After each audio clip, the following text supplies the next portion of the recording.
I'm Amos Hale, 70, and 3 weeks ago, I thought my days of fighting were over. My hands, calloused from years fixing tractors, weren't meant for battles anymore. But when a knock came at my door in the dead of an Oregon November, I found my grandson, Caleb, shivering, clutching a torn backpack. "Grandpa, I need $5,000, he whispered, eyes like my daughter's wide and scared.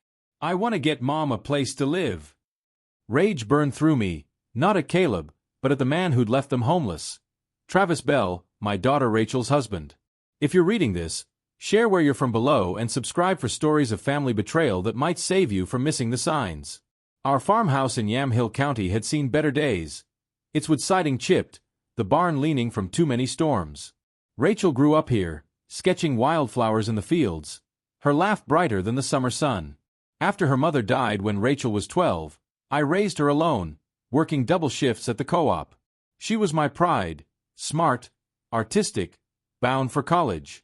Then Travis came along at 19, all charm and promises, a logger with a pickup and a grin. I warned her, but she was in love. They married, had Caleb, and I watched her light dim as Travis controlled her every move. Caleb, now 8, was my shadow when they visited. I taught him to mend fences, let him ride the old tractor. But Travis kept them away more each year, isolating Rachel. She stopped drawing, stopped calling. Holidays were tense, Travis smirking as he cut off our stories of Rachel's childhood. Last year, my heart gave out. Bypass surgery left me slow, but alive. Rachel cared for me when she could, but Travis pulled her back, saying she was neglecting her family. A month ago, she called, voice shaking. "Dad, I'm okay, but things are bad." Before I could press, Travis yelled in the background, and the line went dead. That November night, Caleb stood on my porch, coat too thin, shoes worn through. "Mom's at the riverbank," he said. "The men there scare me." I grabbed my jacket, ignoring the ache in my chest. The Willamette's edge was a mile away, a strip of gravel and reeds where drifters camped. Caleb led me to a tarp under a willow, where Rachel lay, curled on a sleeping bag, her face gaunt, hair matted. She woke, eyes flashing shame. "Dad, no." "Caleb, why?" He mumbled. "I was scared." I kept my voice steady. "How long you been out here?" Rachel stood, swaying. "A week. We're fine." I looked at Caleb, shivering, and snapped, "This ain't fine." "Travis threw us out," she admitted, voice low. "Said I was a burden, that Caleb was weak." My fists clenched. I'd seen Travis's cruelty, belittling her, calling her useless, but this was new. "He changed the locks," she said. "Told everyone I ran off, abandoned Caleb." I knelt by Caleb. "You're safe now. Both of you." Rachel shook her head. "I can't be your burden, Dad." I stood, pain shooting through my knees. "You're my blood. This is survival." My farmhouse was small, built in '59 when wheat prices were high. I turned up the heater, made soup. Caleb fell asleep on the couch, backpack clutched tight. Rachel sat at the kitchen table, staring at her hands. "When did it start?" I asked. "The control." She sighed. "Years ago." He'd criticize my cooking, my clothes, say I was a bad mother. Never hit me, just words that cut deeper. I remembered Rachel at 16, painting murals on the barn, now reduced to this. "Why'd he kick you out?" She looked away. I fought back. He yelled at Caleb for breaking a plate. I told him to stop, said I'd leave. So he threw us out while I was buying groceries. I drove to Travis's trailer the next morning, a shiny double-wide in a gated park, paid for by logging bonuses. His truck gleamed, not a speck of mud. I knocked, and he answered, all smiles, wearing a flannel that cost more than my monthly bills. "Amos, what a surprise."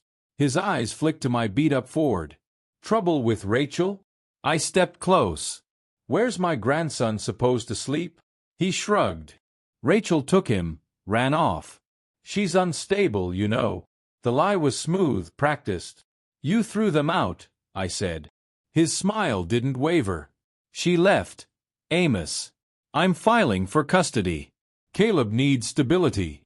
I leaned closer. "You're a liar who breaks families." I see you, Travis. He shut the door, but I heard him laugh. Rachel refused a shelter, fearing child services.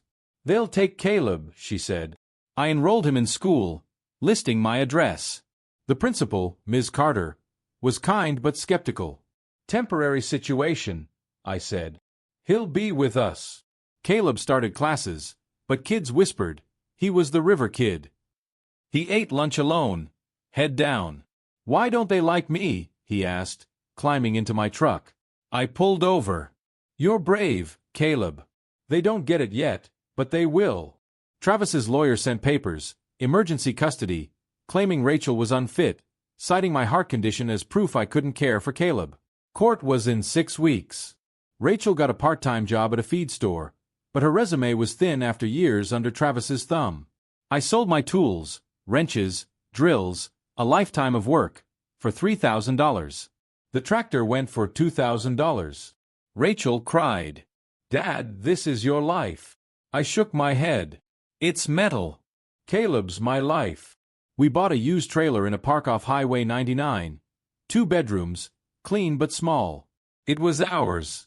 At the hearing, Travis sat in a suit, his lawyer polished, spinning tales of Rachel's instability. My heart pounded, but I sat tall.